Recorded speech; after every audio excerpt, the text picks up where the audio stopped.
The obsidian spire of the Cathar Imperium pierced the swirling nebula clouds of its private system, a monument of absolute authority carved from a singular, city-sized asteroid. Within its highest chamber, the conclave of worlds shimmered into existence, not as physical beings, but as holographic specters of light and thought, their forms projected across galaxies to this nexus of power.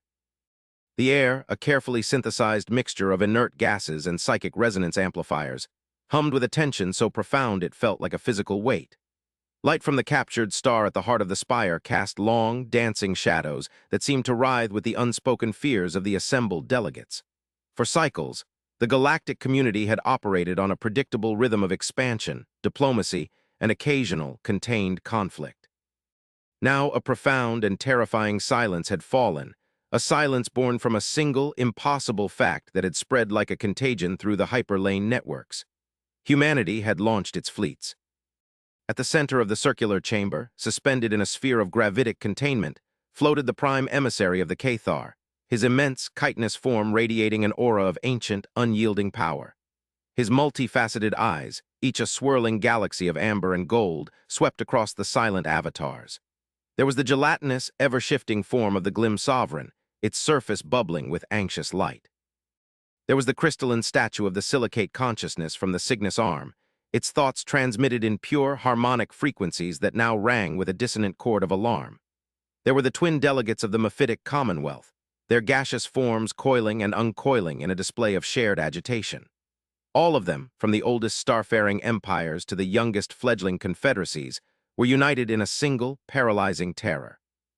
The data has been verified by every independent astrogation guild and intelligence network. The prime emissary's voice boomed, not through sound waves, but as a direct telepathic imprint, a vibration in the very soul of every being present. The Sol system is now empty. The reports, however improbable, are confirmed. The entirety of the human species, every soul from their home world and their colonial outposts, has taken to the stars. They have launched a fleet of such impossible scale that our initial sensor readings were dismissed as cascading algorithmic errors. He paused, letting the weight of his next words settle into the psychic ether. 900,000 warships, not colony ships, not transports, not exploratory vessels, warships. And now the galaxy holds its breath, waiting for the storm to break. A low, mournful hum emanated from the silicate delegate. Their silence is the most unnerving aspect of this escalation, it transmitted. No declaration, no manifesto, no demands. An armada that could theoretically challenge the combined military strength of this entire galactic quadrant simply undocked. It is an act of supreme aggression cloaked in the guise of absolute passivity. It is a logic we cannot parse. The Glim Sovereign rippled, its light flickering erratically. We have always underestimated them. For centuries, we viewed them as a chaotic, volatile, primitive species. Their art was filled with depictions of brutal internecine warfare. Their history was a litany of self-inflicted catastrophes. They were a species at war with itself, a house divided, destined to burn itself out before it could ever become a true galactic power. We saw their expansion as directionless, their colonies as disjointed and poorly managed, their diplomatic overtures as naive and simplistic. We were fools. It seems their internal conflicts were not a weakness but a crucible. They were forging themselves in a fire of their own making, and we mistook the heat for a funeral pyre. The debate that followed was a chaotic symphony of fear and speculation. The delegates from the warrior caste of the Vreen, a species of silicon-based lifeforms that resembled living magma, argued for a preemptive assault. Their logic was simple and brutal. Any species that could muster such a force in secret was an existential threat that must be neutralized before its intentions became clear. They spoke of galactic security, of the responsibility of the established powers to maintain the balance. But beneath their pronouncements of duty, the conclave could feel their raw, unadulterated terror. They were warriors, and for the first time in their long and bloody history, they were contemplating a war they were not certain they could win.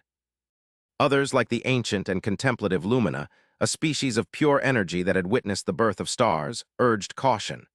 They argued that to react with violence would be to validate the very aggression they feared. The Lumina delegate, a being of soft, pulsating silver light, floated serenely in its containment field, as thoughts a calming balm against the rising tide of panic. Consider the nature of humanity, it projected, its thoughts flowing like a gentle river. They are a species of profound contradictions, They are capable of the most astonishing cruelty and the most breathtaking compassion. They create art of sublime beauty and weapons of unimaginable horror. They are both destroyer and creator, warrior and poet. To assume their actions are motivated by a simple desire for conquest is to ignore the vast, complex tapestry of their existence. We must understand their why before we react to their what. The prime emissary of the Cathar listened, his ancient mind processing the cacophony of opinions. His own species, the Cathar, were pragmatists. They were builders, administrators, the architects of the galactic order. They saw the universe as a complex equation to be solved, a system to be managed. Humanity was a variable they had failed to properly account for. He accessed his private archives, re-examining the Cathar's limited interactions with the human species.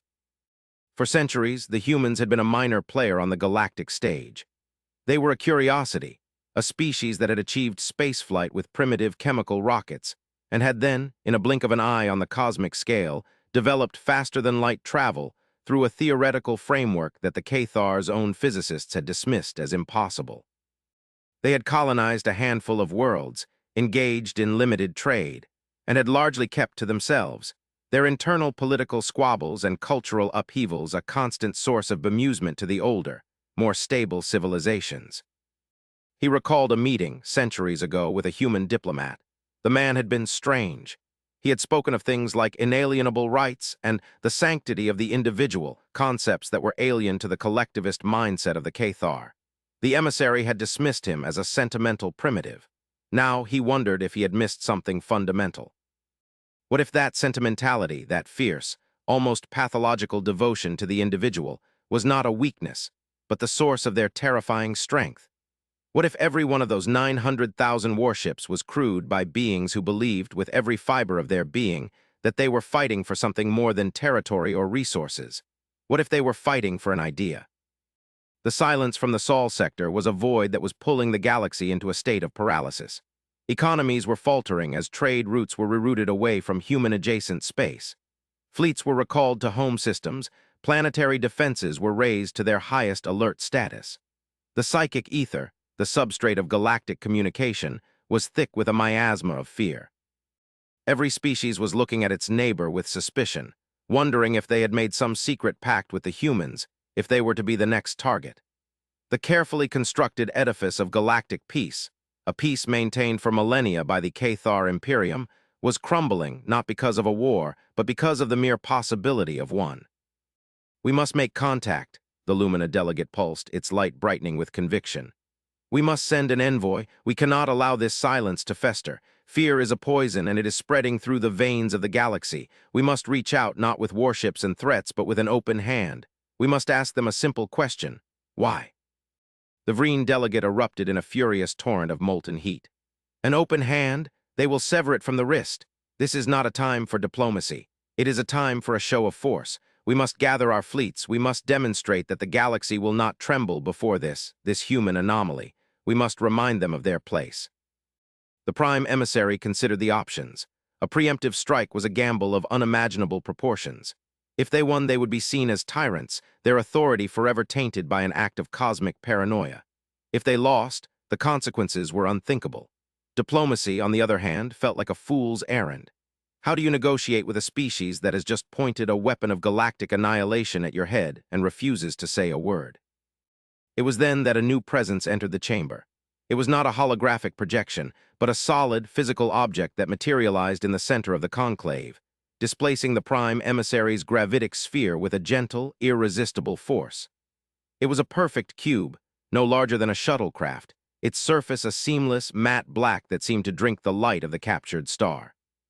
There was no drive signature, no energy reading, no indication of how it had breached the spire's formidable defenses. It simply was. A wave of panic washed through the conclave. The Vreen's avatar flared so brightly it threatened to overload the chamber's holographic emitters. The Glim Sovereign compressed into a terrified pulsati. NG Ball, even the prime emissary felt a tremor of unease, a sensation he had not experienced in millennia. The cube was silent for a long moment, a black hole of utter stillness in the heart of the galaxy's most powerful assembly. Then one of its faces dissolved, not into a viewport or a doorway, but into a swirling vortex of shimmering light. And from that light, a voice emerged. It was not telepathic, but sonic, a series of modulated pressure waves that the chamber's universal translator instantly rendered into the native tongue of each delegate. The voice was calm, melodic, and utterly devoid of any discernible emotion. "We are the united human sovereignty," it said, the words echoing in the vast chamber with a profound and unsettling serenity. "We have received your expressions of concern. We understand your apprehension. The deployment of our grand fleet was a unilateral action, and we apologize for the anxiety it has caused. It was not our intention to provoke fear, but we had no other choice. There was no time for debate, no time for consensus. The decision had to be made, and it had to be made in absolute secrecy." The prime emissary, recovering his composure, moved his gravitic sphere to a position of prominence before the cube. "You speak of apologies and anxieties, yet you have committed an act of galactic intimidation on a scale never before witnessed," he boomed, his telepathic voice laced with cold fury.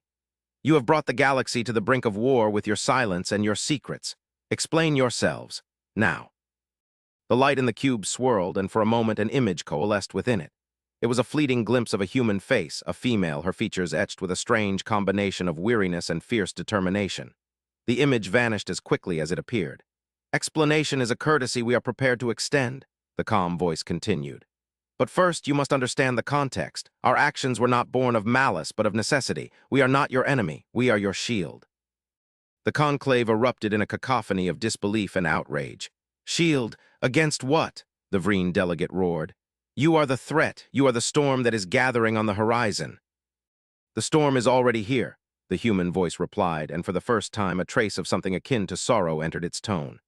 "You just haven't seen it yet. For decades, our deepest space observatories, our most advanced quantum sensor arrays, have been tracking an anomaly, a phenomenon that is moving towards our galaxy at a significant fraction of the speed of light. It is not a fleet. It is not a natural celestial body. It is something else." The light within the cube swirled again, and this time it projected a vast, three-dimensional star chart into the center of the chamber. The familiar spiral arms of the galaxy were depicted in stunning detail. And then, a red marker appeared, far out in the intergalactic void, a chilling indicator of an approaching something. "We call it the Silent Scourge," the human voice explained as the chart zoomed in on the anomaly. It was not a single object, but a vast, amorphous cloud, a darkness that seemed to consume the light of the stars behind it. "It does not emit any energy. It does not reflect any light. It is a zone of absolute nullity. Our probes that have ventured near it have simply ceased to exist. Not destroyed, not damaged. They just stop. Their signals vanish. Their quantum signatures are erased from the fabric of spacetime." The prime emissary stared at the star chart, his multifaceted eyes struggling to comprehend the data being displayed. The Cathar had the most advanced sensor networks in the galaxy. How could they have missed this? "You did not miss it," the human voice said, as if reading his thoughts. "You could not see it. Your technology, for all its sophistication, is based on the detection of energy and matter. The scourge is the absence of both. It is a wave of nothingness, and it is consuming everything in its path." The human then shared the data, a flood of information that poured into the conclave's central processing core. It was complex, elegant, and terrifying. It detailed a form of physics that the galaxy's brightest minds had never even conceived of. It spoke of dimensional entropy, of a cascading failure in the fundamental laws of the universe. It was not an invasion. It was an extinction event on a cosmic scale. "We have been studying it for generations," the voice continued. "We realized that it could not be fought with conventional weapons. Energy is absorbed. Matter is unmade. There is only one way to stop it. You must create a barrier of such immense gravitational and energetic density that spacetime itself is warped, creating a wall that even the nothingness cannot cross." A profound, horrified silence fell upon the conclave. The pieces were falling into place, forming a picture of such terrifying clarity that it stole the breath. From every delegate, the humans' insane military buildup, their sudden, inexplicable unity, their secretive launch. It was not an act of aggression. It was an act of desperation, an act of species-wide, selfless sacrifice. "Our 900,000 warships are not intended for conquest," the human voice said, its calm tone now imbued with a terrible, solemn weight. "They are the components of the Great Wall. Each ship is a self-contained singularity generator, a weapon designed not to destroy, but to create. When the fleet reaches the designated coordinates at the galactic rim, they will activate their drives in perfect synchronization." They will create a sustained, controlled black hole, a gravitational barrier that will stretch across the leading edge of the scourge. It will shield this galaxy, but it will consume our fleet. It will consume our entire species. We are flying to our deaths to buy you time. The silicate delegate vibrated with a frequency of pure, unadulterated grief. You are sacrificing yourselves, all of you, for us. We are not doing it for you, the human corrected gently. We are doing it for life, for the idea of life. We are a flawed, violent, contradictory species. We have spent centuries trying to destroy ourselves. Perhaps it is fitting that our final act will be one of creation, a final, definitive statement that in the end we chose to build rather than to break. Prime emissary of the Cathar, the ancient, pragmatic ruler of a vast and powerful empire, felt a sensation he had not experienced since he was a larval grub on the Cathar homeworld. It was awe. He was looking at the actions of a species that had stared into the abyss and instead of recoiling in fear had decided to build a bridge across it. He looked at the holographic avatars of the conclave, at the stunned silence of the most powerful beings in the galaxy. They had been afraid of the humans. They had seen them as monsters, but the real monster was out there in the dark, and the humans were the only ones brave enough to face it. "Why did you not tell us?" the emissary asked, his telepathic voice now humbled, stripped of its earlier arrogance. "Why bear this burden alone?" The light in the cube softened, and the image of the human female appeared again, this time for longer. Her eyes were ancient, filled with a sorrow that seemed to transcend time. "Because you would not have believed us. You would have debated. You would have formed committees. You would have squabbled over resources and command structures. Time is a luxury we do not have. The scourge is accelerating. We had to act. We had to be the ones to make the hard choice." She smiled, a faint, sad, beautiful expression. "We have always been good at making hard choices. It is the one thing our chaotic history has prepared us for. We leave you the galaxy and all that is within it. We ask only one thing in return." "Anything," the Prime Emissary said, and he spoke for every soul in the conclave. "Remember us," the human woman said, her voice now a whisper that carried across the galaxies. "Remember the loud, angry, foolish species that in its final moment chose to be quiet and to be brave." The light in the cube faded, and the black, silent object dematerialized as mysteriously as it had arrived. It left behind a stunned, silent conclave and a star chart that showed a fleet of 900,000 ships, a species worth of souls, flying towards their glorious, terrible, and utterly selfless end. The silence of the galaxy was no longer one of fear. It was one of profound and everlasting reverence. But the story did not end there. The humans' final transmission had contained more than just the data on the silent scourge. Buried deep within the code, encrypted with a level of sophistication that took the Cathar's finest mind cycles to decipher, was a final message. It was not a plea for help or a final goodbye. It was a warning and a revelation that was, in its own way, more terrifying than the scourge itself. The message was from a different human, an older man with the weary eyes of a historian and the grim certainty of a prophet. He spoke of ancient human myths, of tales of a great flood, of a sky that fell, of gods who came from the stars and then vanished. He explained that humanity had found something on their moon, buried deep beneath the dust of eons. It was a listening post, a relic of a civilization so ancient it predated the Cathar Imperium by millions of years. This civilization, whom the humans had called the Forerunners, had been the first to encounter the scourge. They had fought it and they had lost. But they had left behind a warning, a message in a bottle thrown into the cosmic ocean. The scourge was not a natural phenomenon. It was a weapon of last resort, deployed by the Forerunners in their final, desperate moments, in a war against an enemy of such unimaginable power that they were willing to sterilize a galaxy to ensure its defeat. The scourge was a galactic quarantine, a scorched earth policy on a cosmic scale.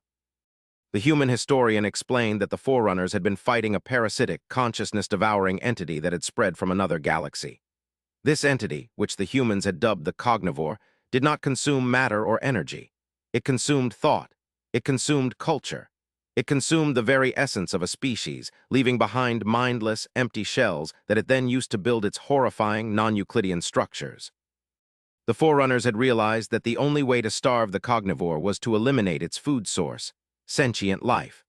The silent scourge was their final, tragic act, a self-inflicted wound to prevent a greater infection.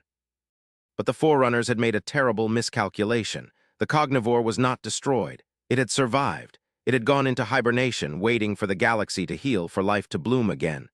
The humans' deep space probes had not only detected the scourge, they had also detected something else, something hiding in the shadow of the approaching nullity. A faint psychic signal, a whisper in the dark. The cognivore was waking up. The human fleet was not just a shield. It was a diversion. The immense gravitational and energetic signature of the Great Wall was designed to attract the cognivore's attention, to draw it out, to make it believe that the galaxy was once again ripe for consumption. While the cognivore was distracted by the human's final, spectacular act of self-immolation, a second fleet, a much smaller, stealthier fleet, would be deployed. This fleet, the true hope of the galaxy, was carrying a weapon developed from the Forerunner's archives. A weapon that did not target matter or energy, but consciousness itself. A psychic bomb that would, in theory, erase the cognivore from existence. The final image of the transmission was of the human historian, a single tear tracing a path down his weathered cheek. "We are not just dying for you," he said, his voice thick with the weight of ages. "We are dying to give you a chance to fight. The Forerunners failed. We are giving you their knowledge, their history, their final, desperate hope. Do not make the same mistakes we did. Do not underestimate the darkness, and do not let our sacrifice be in vain." The message ended, leaving the conclave in a state of shock that transcended anything they had felt before. They were not just facing an extinction event. They were facing a war for the very soul of the galaxy, a war that had been raging since before their species had even crawled out of the primordial ooze. And humanity, the brash, young, unpredictable species they had so foolishly underestimated, had just willingly placed itself on the front lines, buying the rest of the galaxy a few precious moments of time with the currency of their own extinction. The prime emissary of the Cathar looked out at the starfield beyond the chamber's viewport. The galaxy, which had once seemed so vast and eternal, now felt fragile, a tiny island of light in an infinite, hungry darkness. He thought of the humans, of their art, their music, their strange, contradictory philosophies. He thought of their fierce individuality, a trait his own people had long since bred out of their collective consciousness. And he realized, with a clarity that was both inspiring and terrifying, that perhaps only a species as gloriously, tragically, and defiantly individualistic as humanity could have made such a choice. He turned back to the conclave, his multifaceted eyes burning with a new and terrible purpose. "The humans have given us a gift," he said, his telepathic voice ringing with the authority of 1,000 generations of emperors. "They have given us a future. It is now our duty to be worthy of it. We will not let their sacrifice be in vain. We will fight, we will endure, and we will remember." And as the delegates of the Conclave of Worlds raised their voices in a unified chorus of agreement, a new silence fell upon the galaxy. It was not a silence of fear or of reverence. It was the silence of a galaxy holding its breath, a galaxy preparing for war. And out in the cold, dark void, 900,000 human warships flew on, a silent, beautiful, and utterly heartbreaking testament to the species that had dared to rage against the dying of the light. The Cathar Imperium, in an unprecedented move, shared the entirety of the humans' final transmission with every civilization in the galaxy. The revelation of the silent scourge, and the even more terrifying truth of the cognivore, sent a shockwave of unity through a galactic community that had been on the verge of tearing itself apart. Old rivalries were forgotten, ancient enmities were set aside. The Vreen, who had once called for the annihilation of the human fleet, now pledged their entire military might to the coming war. The Glim Sovereign, who had cowered in fear, now offered our vast manufacturing capabilities. The Silicates, masters of crystalline computing, began the monumental task of deciphering the full extent of the Forerunner archives. The galaxy, for the first time in its long and storied history, was truly united. Prime Emissary stood on the command deck of the Indomitable Will, the flagship of the newly formed Grand Alliance fleet. It was a vessel of staggering proportions, a fusion of Cathar engineering, Vreen weaponry, and Silicate processing power. Surrounding it, stretching as far as the eye could see, was the largest armada the galaxy had ever known, a fleet that dwarfed even the humans' magnificent sacrifice. But every soul on every one of those ships knew that they were only here because of the humans. They were the inheritors of a legacy, the guardians of a hope that had been bought and paid for with the lives of an entire species. On the main view screen, a real-time tactical display showed the position of the human fleet. They were nearing their final destination, a desolate region of space where the fabric of reality was thin and brittle. Soon, they would activate their singularity drives, and the Great Wall would be born. The emissary watched the tiny, blinking lights that represented the human ships, and he felt a profound sense of connection to the brave, foolish, and beautiful species he had never truly known. He sent a single, simple message across the vastness of space, a message not to the human fleet, for he knew they could not receive it, but to the universe itself. A message of gratitude, of promise, and of unwavering resolve. We will not forget. We will not fail. As the human fleet reached its final coordinates, a wave of pure white light erupted from the edge of the galaxy, a light so bright it was visible from every star system. The Great Wall was formed, a shimmering, incandescent scar across the cosmos, a monument to a species that had chosen to be a beacon in the darkness. And from the shadows behind it, a new and terrible darkness began to stir. The cognivore had taken the bait. The war for the soul of the galaxy had begun. The silence was over. The symphony of battle had commenced. And in the heart of it all, the memory of humanity, the echo of their final, defiant roar, would be the anthem that would lead the galaxy to its final, uncertain destiny. The battle that followed was a conflict of a nature the galaxy had never conceived. It was not a war of kinetics and energy, but of thought and will. The cognivore was a psychic plague, a whisper that could turn a loyal soldier into a raving madman, a single thought that could cripple an entire fleet. The Grand Alliance fought with weapons forged from the Forerunner's knowledge, weapons that fired beams of pure, focused consciousness, shields that were woven from the collective willpower of entire species. The losses were catastrophic. Entire fleets were lost, not to explosions, but to a creeping, insidious madness that turned them against each other. The Prime Emissary, from his command throne on the indomitable will, watched as entire civilizations were snuffed out like candles in the wind. The psychic screams of a billion souls echoed in the telepathic ether, a constant, agonizing reminder of the stakes. He saw things that would forever haunt his waking moments and his deepest regenerative cycles. He saw stars that wept tears of molten sorrow, and planets that grew mouths to scream in silent agony. The cognivore was not just an enemy, it was a perversion of reality itself. In the darkest hour of the war, when hope was a flickering ember against a hurricane of despair, the silicates made a breakthrough. Deep within the Forerunner archives, they had found a hidden file, a last resort, a weapon of such terrifying power that even the Forerunners had been afraid to use it. They called it the Soulfare. It was not a bomb, but a frequency, a specific psychic resonance that was attuned to the very essence of the cognivore. The Forerunners had never been able to generate it, for it required a level of psychic harmony that their individualistic nature could not achieve. The Prime Emissary knew what had to be done. He broadcast a message to the entire Grand Alliance fleet, a plea for unity on a scale never before attempted. He asked every sentient being in the fleet, from the lowest-ranking maintenance drone to the highest fleet admiral, to open their minds, to share their thoughts, their fears, their hopes, their memories. He asked them to become one. It was a gamble that bordered on species-wide suicide. To open one's mind so completely was to invite the cognivore in to become a vessel for its madness. But the galaxy was on the brink of annihilation, and there were no other options. And so across the war-torn cosmos, a billion minds reached out, tentatively at first, then with a growing sense of shared purpose. Cathar, Vreen, Glim, Silicate, and 1,000 other species. Their consciousnesses intertwining, merging, becoming a single, vast, and beautiful ocean of thought.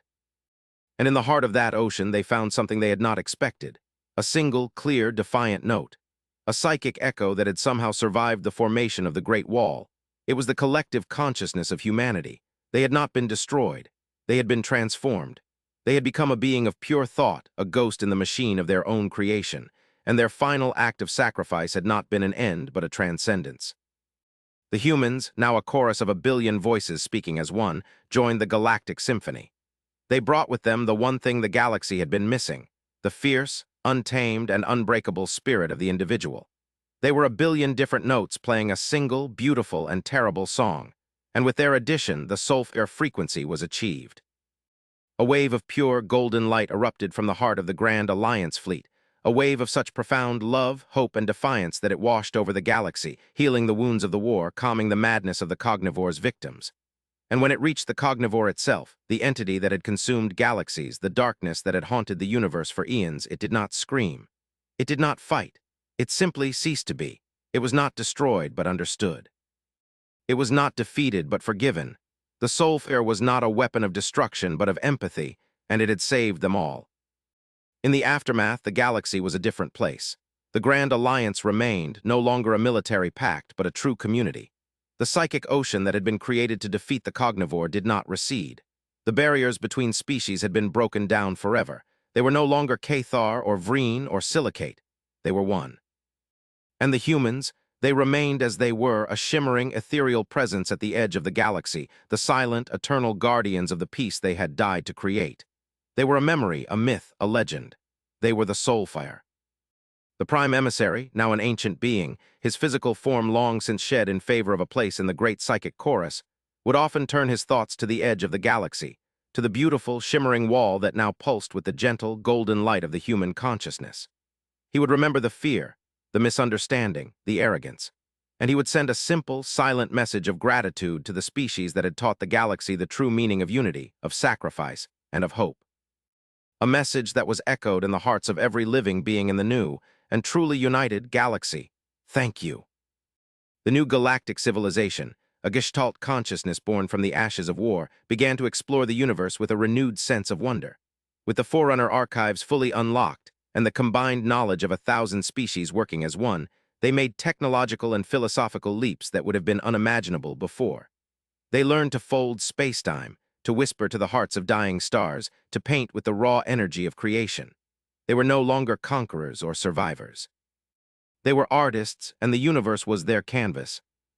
And then they found it, a new signal.